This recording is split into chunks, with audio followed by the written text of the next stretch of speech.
Uniqueness show करने के लिए व्हाट आई हैव अज्यूम्ड, मैंने अज्यूम किया है कि इसके पास एक अनदर सॉल्यूशन है। लेट वी जो है आपका पास वो एक अनदर सॉल्यूशन है of the given system of equation is any solution, V be any solution, V be any solution है of the system A x equal to B. तो ये कोई भी सॉल्यूशन है, ठीक है। तो थ्योरम है हमारे पास 3.9, वो आपको बोलती है कि अगर आपके पास k जो है बी द सॉल्यूशन सेट है, let k be the solution set है, k be the solution set of the linear system of equation, linear system of equation ax equal to B, then let kh मैं अज्यूम करता हूँ be the solution set, be the solution set है आपके पास, be the solution set of the corresponding homogeneous equation, corresponding homogeneous system, corresponding homogeneous system ax equal to 0। आपने पढ़ा होगा पहले कि अगर ax इक्वल टू बी है, इसका सॉल्यूशन सेट हम निकालते हैं तो क्या करते हैं, जनरली इसके पास दो सॉल्यूशन होते हैं, एक तो होमोजेनियस सिस्टम ऑफ इक्वेशन का सॉल्यूशन होता है प्लस पर्टिकुलर सॉल्यूशन होता है, पर्टिकुलर सॉल्यूशन इसको सेटिस्फाई करता है। तो इसका associated homogeneous system of equation का सॉल्यूशन मैंने मान लिया सॉल्यूशन सेट kh, और ये यहाँ पे आपका पर्टिकुलर सॉल्यूशन मिलेगा एक एक्स्ट्रा। तो let k be the solution set of the linear system of equation this, and kh be the solution set of this ax equal to 0 corresponding homogeneous system of equation।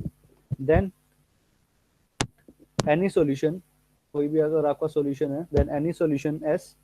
of the system of equation ax equal to b, उसको हम लिख सकते हैं s, यानी कि ये आपका particular solution है प्लस का kh। तो इसको हम डिफाइन कर सकते हैं s प्लस k, और k आपका बिलोंग करेगा a बिलोंगिंग टू kh, यानी कि ये जो सॉल्यूशन है वो आपका है होमोजेनियस सिस्टम ऑफ इक्वेशन का, होमोजेनियस सिस्टम ऑफ इक्वेशन जो कि ऑब्टेन्ड हुआ है ax equal to b, b को हमने पुट कर दिया 0। ये होमोजेनियस सिस्टम ऑफ इक्वेशन का सॉल्यूशन है और ये आपका पर्टिकुलर सॉल्यूशन है, this is a particular solution. तो ये इस थ्योरम का हम यूज करेंगे कि अगर k आपके पास इस सिस्टम ऑफ इक्वेशन का सॉल्यूशन सेट है, देन आई कैन राइट, कोई भी अगर सॉल्यूशन है then I can write in this form associated homogeneous system of equation का solution plus that solution, particular solution. तो अब इस थ्योरम का हम यूज करेंगे। थस ये आपका सॉल्यूशन है of this system of equation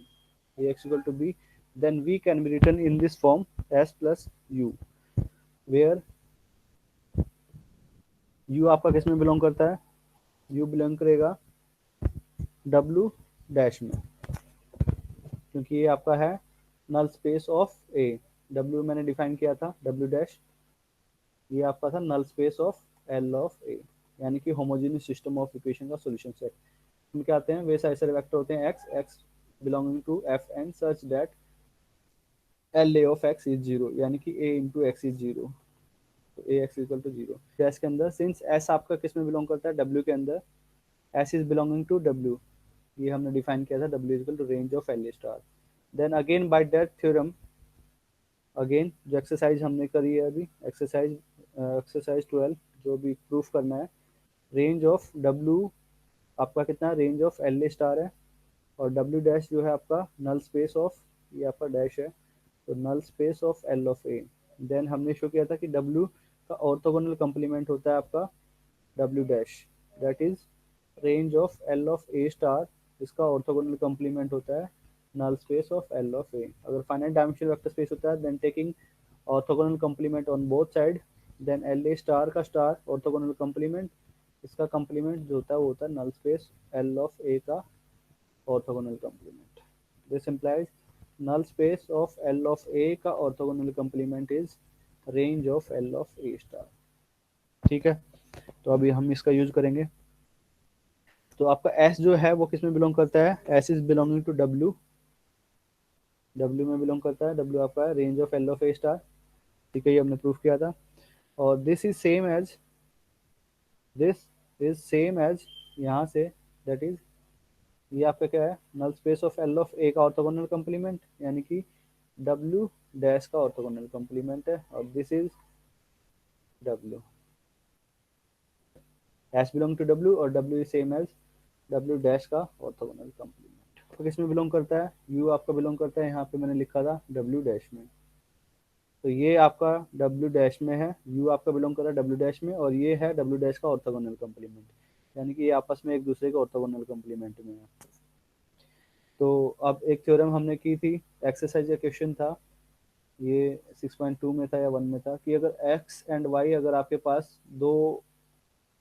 vector हैं जो कि एक दूसरे के ऑर्थोगोनल है, then norm of X square is same as norm of X का whole square plus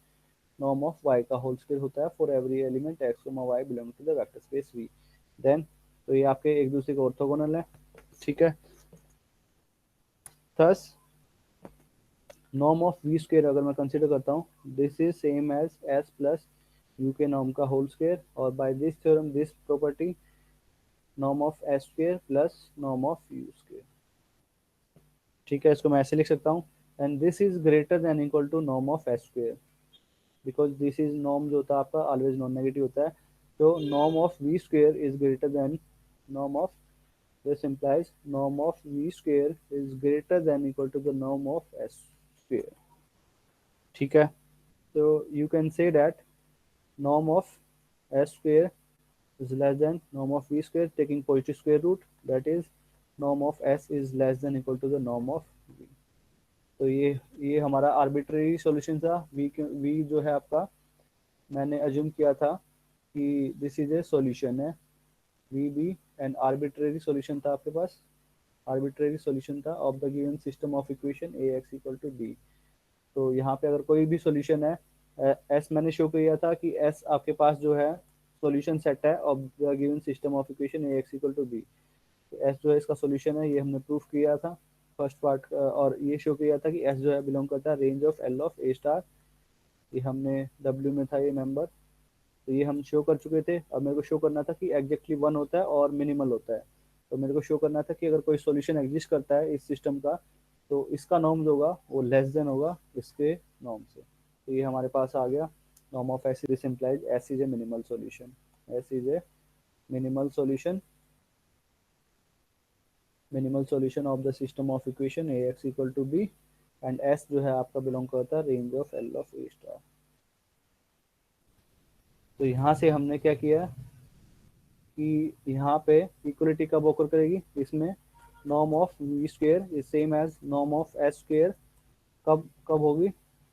this will equality will be hold if and only if norm of v square is zero, that is norm of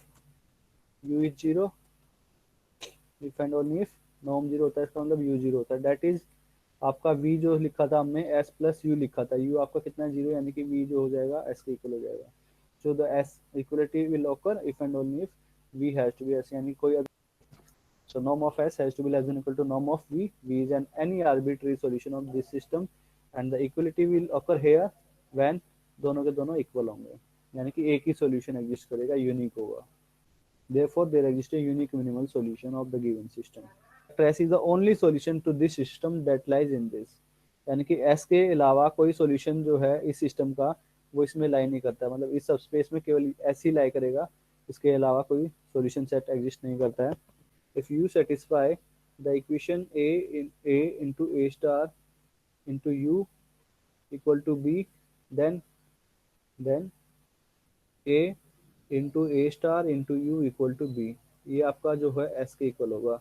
यानी कि A into S equal to B, हमारे पास system of equation है A x equal to B,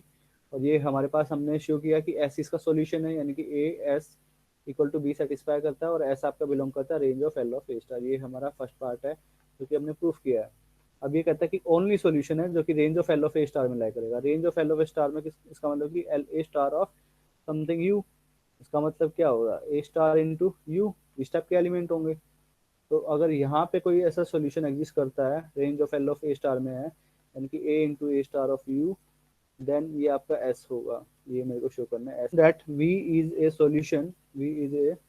solution है of the given system of equation A x equal to B that lies in range of L of A star, that lies in W, that lies in W, W आपका है range of L of A star. अब आपका we जो है किसका member है, we belong कर रहा है डब्ल्यू में, और एस जो है उसका सॉल्यूशन है वो भी आपका डब्ल्यू में है। तो डब्ल्यू जो होता है सबस्पेस है, और डब्ल्यू सबस्पेस है, इसका मतलब तो वी माइनस एस ये भी आपका किसका मेंबर होगा, डब्ल्यू का। ठीक है, और v को हम लिख सकते हैं क्योंकि v कोई भी सॉल्यूशन है इस सिस्टम का, देन बाय थ्योरम जो 3 पॉइंट है, बाय दैट थ्योरम v को हम लिख सकते हैं जो उसका सॉल्यूशन सेट है पर्टिकुलर सॉल्यूशन प्लस u, और u आपका जो होता है किसमें बिलोंग करता है, नल स्पेस में, belonging to the null space of L of A. ये है आपका w का ऑर्थोगोनल कॉम्प्लीमेंट में। तो ये s आपका बिलोंग करता है w में, और u आपका बिलोंग करता है w के ऑर्थोगोनल कॉम्प्लीमेंट में इस थ्योरम से। देन v माइनस एस, ये आपका किस में बिलोंग करेगा, v minus s is equal to u, और u किस में बिलोंग करता है, w के ऑर्थोगोनल कॉम्प्लीमेंट है, दैट इज बिलोंगिंग w का ऑर्थोगोनल कॉम्प्लीमेंट, यानी कि v minus s is belonging to w as well as v minus s belonging to w का ऑर्थोगोनल कॉम्प्लीमेंट में, यानी कि ये एलिमेंट दोनों में है। इसका मतलब कि v माइनस का s is belonging to w intersection orthogonal complement, इसमें भी इसका मतलब इसके इंटरसेक्शन में होगा, बट इनका इंटरसेक्शन क्या होता है, सिंगलटन जीरो होता है। So this implies V is equal to S. Okay, let A into A star of U equal to B. Then A into A star into U equal to B. इसको मैं assume कर लेता हूँ V के equal, let this is V, let V जो है आपका A star into U है, A star into U, तो ये आपका मेंबर किस में बिलोंग करेगा, A स्टार, क्योंकि A जो मैट्रिक्स थी of order m cross n था, A स्टार जो हो जाएगी वो आपकी होगी n क्रॉस m, और U आपका किस में है, तो U जो होगा वो आपका बिलोंग करेगा Fm में, then this will be a member of Fn, Fn।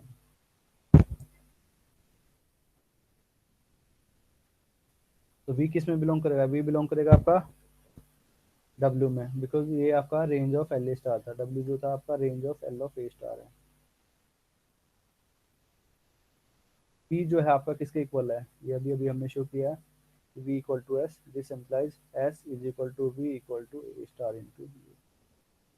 जो S जो होता है आपका S is equal to V equal to A star into U by the discussion above. Next example है, अब consider find the minimal solution। अब इसी theorem का यूज करना है मिनिमल सॉल्यूशन फाइंड करने के लिए। A m cross n matrix है, बी आपका एफ एम के अंदर है, देन सिस्टम हमको अज्यूम करना है कि ये कंसिस्टेंट है, तो मेरे को सॉल्यूशन निकालना है जो कि मिनिमल सॉल्यूशन होगा इस सिस्टम का, बिलोंग करेगा range of L A star. अगर ये तो एस जो है मिनिमल सॉल्यूशन फाइंड आउट करना है, तो एस जो होता है आपका होता है ए स्टार इंटू यू, और यू जो होगा आपका इसका सॉल्यूशन है A into A star into you equal to B. तो यहाँ पे मेरे को दो इक्वेशन सोल्व करनी पड़ेगी, दो मैट्रिक्स सोल्व करनी पड़ेगी। एक तो एस जो होगा ए स्टार इंटू यू, और ए इंटू ए स्टार ये आपके पास गिवन है, ए इंटू ए स्टार निकालेंगे, यू इक्वल टू बी, ये सिस्टम ऑफ इक्वेशन सोल्व करेंगे, तो यहाँ से आपके पास आ जाएगा यू, और u यहाँ पे हम सब्स्टिट्यूट करेंगे to find the value of s। For example consider the given system x plus 2y plus z equal to 4, x minus y plus 2z equal to minus 11, x plus 5 equal to 19। तो इस system of equation को हम matrix form में लिखेंगे, तो ये आपका x component, y component और z कंपोनेंट। तो फर्स्ट इक्वेशन हमारे पास है ये, यहाँ पे 1 2 1, ठीक है, और राइट हैंड साइड में जो बी वेक्टर है वो आपका यहाँ पे आ गया 4। सेकेंड इक्वेशन कंसिडर करेंगे तो ये आपका 1, फिर माइनस का 1 वाई का कंपोनेंट, फिर जेड का component 2, right hand side vector minus 11। Third equation 1, और ये आपका वाई कंपोनेंट है तो 5, जेड कंपोनेंट 0 है 0, और ये आपका होगा 19। तो ए और बी आपके पास गिवन है। Now you have to find out the minimal solution. तो मिनिमल सॉल्यूशन निकालने के लिए क्या करना पड़ेगा, पहले आपको A into A star into X equal to B, इस सिस्टम ऑफ इक्वेशन को सोल्व करेंगे, वहां से एक सॉल्यूशन फाइंड आउट करेंगे U, then S is equal to A star into U, तो A into A star of X equal to B, तो a ये गिवन मैट्रिक्स है, then we can find a star, a star क्या होगा transpose उसका complex conjugate, a into A star ये matrix मिलेगी। अब इसको हम लिख सकते हैं राइट हैंड साइड में इक्वल टू बी है, तो ये इसके इक्वल है, तो this can be expressed as, यहाँ पे मैं लिखूंगा एक्स वाई जेड। तो इसको हम सोल्व करेंगे तो कितना बनेगा 6x plus y plus 11z। तो 6x plus y plus 11z equal to right hand side का जो वेक्टर है 4। फिर आपके आएगा x प्लस 6y माइनस का 4z इक्वल टू 11 माइनस 11 है। फिर 11x minus 4y plus 26z equal to right hand side में जो है एलिमेंट है 19। तो ये आपके पास सिस्टम ऑफ इक्वेशन आ गया। अब इसको सोल्व करेंगे, एक्लन फॉर्म से कन्वर्ट कर लो, कैसे भी निकालो, इसका एक सोल्यूशन निकालेंगे। कोई भी एक सोल्यूशन जो है वो आपका सफिशिएंट है। यू एक सोल्यूशन आ गया हमारे पास 1 minus 2 0। Then the final solution जो होगा minimal solution will be a star into you. और ए आपका ए स्टार है हमारे पास, ए गिवन है, ए स्टार निकाल लेंगे, यू हमारे पास ये है, तो दोनों को मल्टीप्लाई कर लेंगे, that is the minimal solution. तो मिनिमल सोल्यूशन निकालने के लिए आपको क्या करना पड़ेगा, कोई भी सिस्टम ऑफ इक्वेशन गिवन है, सिस्टम ऑफ इक्वेशन गिवन है A x equal to B. तो पहले हम सोल्व करेंगे A into A star into X equal to B. यहाँ से हम u की वैल्यू फाइंड आउट करेंगे, यानी कि u इज एनी सॉल्यूशन, कोई भी एक सॉल्यूशन होगा। Then a star into u, that is s, that will be the minimal solution. Question number 2 ये हमारे थ्योरम बेस्ड है। जो सबसे पहली थ्योरम थी हमारा इस सेक्शन 6.3 की सबसे पहली थ्योरम थी कि g of x can be written as in the product of x, y for all x belonging to the vector space v। Theorem थी आपके पास कि अगर v जो है is a finite dimensional inner product space है, given है, g आपके पास लीनियर है, लीनियर फंक्शनल है, g is a linear functional, then I can find a vector, y belonging to the vector space V such that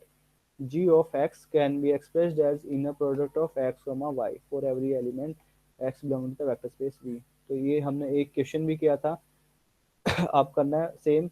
मेरे को y की value find out करनी है, और y जो होता था वो हमने थ्योरम में डिफाइन किया था। मैंने बोला था कि इसको रिमेंबर करेंगे। तो y जो होता है वो होता है summation as g of vi का complex conjugate into vi, where vi जो होते हैं यहाँ पे ऑर्थोनॉर्मल बेसिस होती है, v1 v2 up to vn, this is an orthonormal basis for the vector space v। तो इसमें कुछ गलतियां भी है एक दो क्वेश्चन में। let v be a finite dimension in a product space and g आपका गिवन है बी लीनियर फंक्शनल है, then find the vector y that satisfy this condition for all x, y। तो फर्स्ट पार्ट आपका given है, v जो है आपका R3 का मेंबर है, R3 थ्री टपल है, and g of a1 a2 a3 a1 a2 a3 is defined as a1 minus 2 a2 plus 4 a3। तो ये आपका डिफाइंड है, ठीक है, और ये आपका मेंबर है R3। तो ऑर्थोनॉर्मल अभी हमको फाइंड आउट करना y। तो मैंने अभी अभी बोला था कि y जो होता है वो होता है समीशन g ऑफ vi का complex conjugate into vi, i की वैल्यू 1 से लेके n। तो ये हमको फाइंड आउट करना है, ठीक है। जी हमारे पास गिवन है, vi आपके पास ऑर्थोनॉर्मल बेसिस है, v1 v2 up to vn, this is an orthonormal basis. तो R3 है, R3 के पास जो स्टैंडर्ड बेसिस होती है वो होती है e1 e2 e3। e1 is 1 0 0, e2 is 0 1 0, e3 जो होता है आपका थर्ड कंपोनेंट 1 होता है, बाकी 0 होता है, 0 0 1। This is an orthonormal basis, this is an orthonormal basis for the vector space R3 v is equal to R3। Then आप क्या फाइंड आउट करना y, then y will be equal to submission as g of ei इसका complex conjugate into ei, i की value 1 से लेके 3, यानी कि g of e1 निकालेंगे, g of e1 into e1 plus g of e2 into e2 इसका complex conjugate है, plus g of e3 इसका कॉम्प्लेक्स कॉन्जुगेट इंटू e3। तो जी ऑफ ई वन निकालते हैं। तो जी ऑफ ई वन कितना है 1 0 0। अब फंक्शन कैसे डिफाइन करा है 1 0 0। तो ए वन की वैल्यू 1 है, बाकी 0, ये 0, तो यहाँ पे बच गया 1। जी ऑफ 1 दिस इज 1, 1 का complex conjugate into e one, यानी कि 1 0 0 plus g of e two कितना है जी ऑफ ई टू। तो जी ऑफ ई टू होता है 0 1 0, यानी कि ए टू जो है आपका 1 है, बाकी 0। तो ये 0 तो आपके पास आ गया माइनस का 2, दिस इज माइनस 2 इसका complex conjugate into e two, यानी कि 0 1 0 plus g of e three. तो जी ऑफ ई थ्री जो है आपके पास होता है थर्ड कंपोनेंट 1 होएगा, 0 0 1। तो ये 0, तो ये आपके पास आ गया 4। तो ये आपका हो गया 4 का कॉम्प्लेक्स कॉन्जुगेट इनटू ई थ्री, यानी 0 0 तो 1 माइनस 2 4, तो दिस इज सेम एज 1 का कॉम्प्लेक्स कॉन्जुगेट इसी के इक्वल आएगा 1 0 0, और ये इसका कॉम्प्लेक्स कॉन्जुगेट इसी के इक्वल, तो 0 माइनस का 2 0 प्लस 0 0 4, तो टोटली ऐड करेंगे, यहाँ पे 0 है यहाँ पे 0, तो ये फर्स्ट एलिमेंट 0, ये 0 माइनस 2 0, तो माइनस का 2, ये 0 है और 4 है, तो आपके पास आ गया 4, तो 1 minus 2 and 4, that is the unique vector y that satisfies g of x is equal to the inner product of x comma y for every element x belonging to the vector space. ये function define किया है z1 minus z2, this is the function g of z1 comma z2, तो y निकालना है, तो y is equal to summation g of vi का complex conjugate into vi उसका summation, और इसकी ऑर्थोनॉर्मल बेसिस है C2, तो C2 ओवर C, तो इसकी जो बेसिस होगी वो होगी आपके पास 1 0 एंड सेकंड हो गया आपके पास 0,1, then g of 1,0 that is 1 and g of 0,1 ये आपके पास हो गया माइनस का 2, तो y आपके पास आ गया इसका कॉम्प्लेक्स कॉन्जुगेट 1 का कॉम्प्लेक्स कॉन्जुगेट गुना E1 यानी कि 1 0 प्लस माइनस 2 का कॉम्प्लेक्स कॉन्जुगेट यानी कि E2 0,1, तो ये हो गया 1 0, और ये हो गया 0, माइनस 2, तो आपके पास आ गया 1 माइनस 2, तो वाई आपके पास आ गया ये जो सेटिस्फाई करेगा इसको। तो थर्ड क्वेश्चन है सी पार्ट में क्या है कि inner product of f comma h is defined as integration 0 to 1 F of T H T D t, ठीक है। जी जो फंक्शन है वो आपका डिफाइंड है G of F is F of 0 plus F derivative 1, तो ये आपका फंक्शन डिफाइंड है। इनर प्रोडक्ट ऐसे डिफाइन है 0 to 1 F of T H T D T, and G of F जो आपका फंक्शन है वो आपका डिफाइंड है F of 0 plus F derivative 1, तो और वेक्टर स्पेस है वो आपका है polynomial space P2 over R, तो इसकी बेसिस जो होती है वो नॉर्मल जो बेसिस होती है वो होती है 1x लेकिन मेरे को फाइंड आउट क्या करनी होती है ऑर्थोनॉर्मल बेसिस जो है वो फाइंड आउट करनी होती है। ये हमने कई बार फाइंड भी किया है, ये होता है ये एग्जांपल है ऑर्थोनॉर्मल बेसिस फाइंड किया हमने, तो बीटा डैश जो है आपका ऑर्थोनॉर्मल बेसिस ग्राम स्मिथ प्रोसेस से हमने इसका निकाला हुआ है, तो ऑर्थोनॉर्मल बेसिस वो हमारे पास हो जाएगा for example u1 u2 u3, then y जो आपका आएगा summation g of ui into ui, इसका कॉम्प्लेक्स कॉन्जुगेट i की वैल्यू 1 से लेके 3, ठीक है। तो ये आपके पास इज एन ऑर्डर्ड बेसिस है for this and also these are linearly independent, तो ग्राम स्मिथ प्रोसेस हम अप्लाई करेंगे, ग्राम स्मिथ प्रोसेस अप्लाई करेंगे, फिर इसका हम क्या फाइंड आउट करेंगे ऑर्थोनॉर्मल बेसिस फाइंड आउट करेंगे। तो we can obtain by Gram Schmidt orthogonal set, v1 को w1 अज्यूम किया, v2 निकाला है, v3 हमारे पास आ गया, ये आपके पास आ गया बेसिस एलिमेंट है, ये एक्सरसाइज का क्वेश्चन ये एग्जांपल भी था हमारे पास 1 2 रूट 3 एक्स माइनस 1/2 और x square minus x plus 1/6 6 root 5, तो और इसको हम सिंप्लीफाई किया हुआ है, तो बेसिस एलिमेंट आ गए हमारे पास, एक सेकंड रुकेंगे, तो बीटा जो है वो आपके पास है 1 रूट 3 इंटू 2x माइनस का 1 comma root 5 6x square minus का 6x प्लस 1, ठीक। u1 निकालना है, फॉर एग्जांपल u1 आया था आपके पास g ऑफ 1, तो ये आपका फंक्शन हो गया f, तो और हमारा जो g ऑफ f जो था हमारे पास था वो था f of 0 plus f derivative related 1, तो ये हमारे पास फंक्शन था। तो g ऑफ f, तो f u1 निकालना है, u1 है आपकी पहला जो ऑर्थोनॉर्मल बेसिस है वो है 1, तो आपके पास f की वैल्यू कितनी है 1 है, तो इसको हम इवेलुएट करेंगे एफ ऑफ जीरो कितना है, क्योंकि ये तो कांस्टेंट है, जीरो पे निकालो किसी पे भी निकालो 1 आएगा, फिर f का डेरिवेटिव, f तो कांस्टेंट है, इसका डेरिवेटिव कितना आएगा 0 आएगा, तो इसका derivative evaluated at 1 that is also 0, तो ये हमारा हो गया g of v1 is F of zero is what 1 plus f derivative 0, so this is 1, तो g ऑफ v1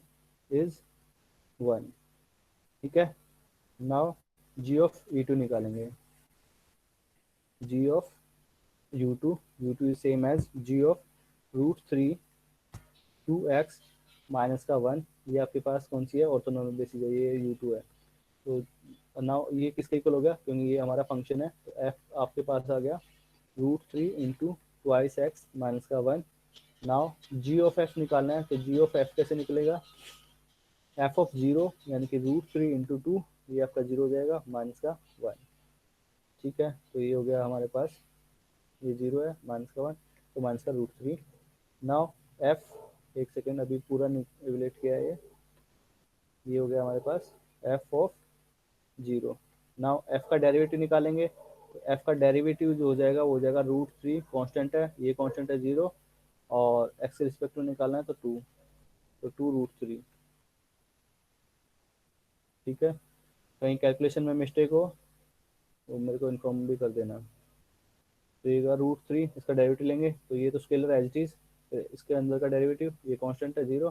एक्स के रिस्पेक्ट में अगर 2, तो ये 2√3। देयरफॉर g ऑफ u2 इज f ऑफ 0 यानी कि माइनस का √3 प्लस 2√3, तो ये आपके पास आ गया √3। So 2√3 minus √3, this is same as 2 minus 1 1 यानी कि √3, तो ये आपके पास आ गया g ऑफ u2, तो दिस इज √3। ठीक है, अब निकालेंगे g ऑफ u3, तो u3 जो है आपके पास वो था, u3 कितना है, √5 इंटू 6x² माइनस का 6x प्लस 1, एंड ये आपके पास ये आपका हो गया f। देन f ऑफ 0, 0 निकालेंगे तो कितना है √5, ये 0 ये 0 1, तो ये आपके पास है क्या इतना। तो f डेरिवेटिव निकालेंगे, तो f derivative is same as √5 into 12 minus 6। ठीक है, देन इसको हम निकालेंगे 1 पे, f डेरिवेटिव रिलेटेड 1, √5 और 12 माइनस 6 इज 6, तो ये आपके पास है 6√5। Therefore g of u3 is same as, कितना आएगा, दोनों को हम जोड़ेंगे, √5 प्लस f ऑफ 0 था और f derivative 1 plus 6√5, so that is 7√5। तो ये आपके पास आएगा g of u3 that is 7√5। Now you can find y vector summation g of ui का complex conjugate into ui, i की वैल्यू 1 से लेकर 3। ठीक है, अब यहाँ से आप निकाल लेंगे और आंसर भी मैच कर लेंगे बुक से। नेक्स्ट क्वेश्चन है, टी स्टार फाइंड आउट करना है, ये भी हमने एक एक्सरसाइज में हमने किया था, एक्सरसाइज में एग्जांपल था, एक एग्जांपल था कि टी डिफाइन किया था और टी स्टार फाइंड आउट करना था। तो टी स्टार फाइंड आउट करने के लिए हमने क्या किया था, एक थ्योरम का यूज किया था, वो थ्योरम थी हमारे पास, टी स्टार फाइंड आउट करना था, मैंने बोला भी था कि क्वेश्चन ट्राई करेंगे। तो टी जो है, टी आपके पास वी आपके पास finite dimension in product space है, टी एक लीनियर ऑपरेटर है v2v। देन ये हमारे पास थ्योरम थी कि टी का matrix representation with respect to the basis beta, उसका star is same as T star with respect to beta. तो पहले हम इसकी मैट्रिक्स निकालेंगे, ये मैट्रिक्स निकालेंगे, ये स्टार, और फिर यहाँ से टी स्टार ऑफ E1, इसका कोऑर्डिनेट वेक्टर निकालेंगे with respect to basis, T star of E2 and T star of जो भी है En, अगर n डायमेंशन वेक्टर स्पेस है तो n एलिमेंट आएंगे, और फिर हम टी कोई भी एलिमेंट लेंगे, x, y, z जो भी एलिमेंट आएगा वेक्टर स्पेस V में, तो उसको मैं लिखूंगा इनके लीनियर कॉम्बिनेशन में, for example alpha 1 E1 plus alpha 2 E2 plus plus alpha n En। Then T star apply करेंगे दोनों पे, टी स्टार भी लीनियर होता है, तो alpha 1 T star of E1 plus alpha 2 T star of E2 plus plus alpha n T star of En। और ये हमने यहाँ से हमको आइडेंटिफाई करना है, वो यहाँ पे सब्सटीट्यूट करना है, then we can find T star of. ये आपका वेक्टर स्पेस गिवन है R2 गिवन है, टी आपको गिवन है, T of a comma b is defined as 2a plus का b कॉमा a माइनस का 3b। तो कैसे करेंगे, टी ऑफ, पहले तो बेसिस निकालनी है, तो बेसिस इसकी बेसिस है हमारे पास E1 E2 यानी कि 1 0 एंड E2 इज 0 1। तो this is the basis element हो गया, this is the basis for the vector space V। Then मेरे को मैट्रिक्स निकालनी है टी की with respect to the basis beta, तो ये फाइंड आउट करनी है, तो उसके लिए क्या करेंगे, टी ऑफ बेसिस एलिमेंट को कैलकुलेट करेंगे, टी ऑफ E1 यानी कि 1 0, तो टी ऑफ 1 0 कैसे डिफाइन करेंगे यहाँ पे, 2 ए की वैल्यू 1, बी तो 0 है, कॉमा 1, बी 0 है, तो this is same as 2e1 plus e2। Now T of 0,1 निकालेंगे, 0,1 यानी कि सेकंड एलिमेंट बी 1 है बाकी 0 है, तो दिस इज सेम एज 1,-3, तो this is same as 1e1 minus का 3e2। तो कोऑर्डिनेट वेक्टर जो होता है आपका T of e1 with respect to the basis beta, वो आपका आ जाएगा, कॉलम वेक्टर में पुट करते हैं 2 और 1। देन टी ऑफ e2 जो हो जाएगा coordinate vector with respect to basis beta is 1 1 -3 then matrix representation जो आती है वो आपकी with respect to basis beta, यानी कि टी स्टार ऑफ e1 इसका coordinate vector respect to beta, T of e2 इसका coordinate vector with respect to basis beta, तो ये आपके आ गया 2 1 1 -3, तो ये हो गया। तो ये आपके पास आ गया टी। अब अभी हमने किया था कि टी की मैट्रिक्स उसका star is same as T star with respect to basis beta. तो अब हम करते हैं इसका स्टार निकाल लेते हैं, टी बीटा का स्टार। तो टी बीटा का स्टार जो हो जाएगा आपके पास हो जाएगा, first row is first column, second row is second column, और कॉम्प्लेक्स कॉन्जुगेट तो वही रहेगा। तो ये आपके पास आ गया टी बीटा का स्टार, और ये किसके इक्वल है, यहाँ से इसके इक्वल है। तो T star with respect to beta is same as 2 1 1 -3। इसका मतलब कोऑर्डिनेट वेक्टर है टी स्टार ऑफ e1 का with respect to beta, T star of e2 का coordinate vector with respect to beta. इसका मतलब क्या हुआ, टी स्टार ऑफ e1 जो आपके पास आएगा ये एलिमेंट 2 इंटू e1 प्लस ये element into e2, T star of e2 ये आपके पास हो जाएगा ये element 1 into basis element plus minus का 3 इंटू e2, तो ये आपके पास आएगा T star of e1 T star of e2। Now कोई भी अगर एलिमेंट है हमारे पास, अब टी स्टार भी v2 से v2 होगा, T star is also a vector from v2 to v2, v से v पे होगा और v जो है आपका r2 है, तो T star is also an element of r2 से लेके r2। देन कोई भी एलिमेंट में लेता हूँ यहाँ पे x, y, वो आपका बिलोंग करेगा r2 में, then x, y can be written in the form of x into e1 plus का y into e2, then t star apply करेंगे, t star, then this is same as x t star of e1 plus y t star of e2, this is same as x अब t star of e1, ये value यहाँ से substitute कर देंगे, 2e1 plus e2 plus y time of t star of e2, यानी कि कितना है e1 माइनस का 3e2। तो अब क्या करेंगे, e1 वाले टर्म को एक साथ ले लेते हैं, तो ये हो गया हमारे पास 2x प्लस वाई e1 और प्लस में x minus 3y e2, x plus y comma x minus 3y, ठीक है। तो ये आपके पास आ गया टी स्टार।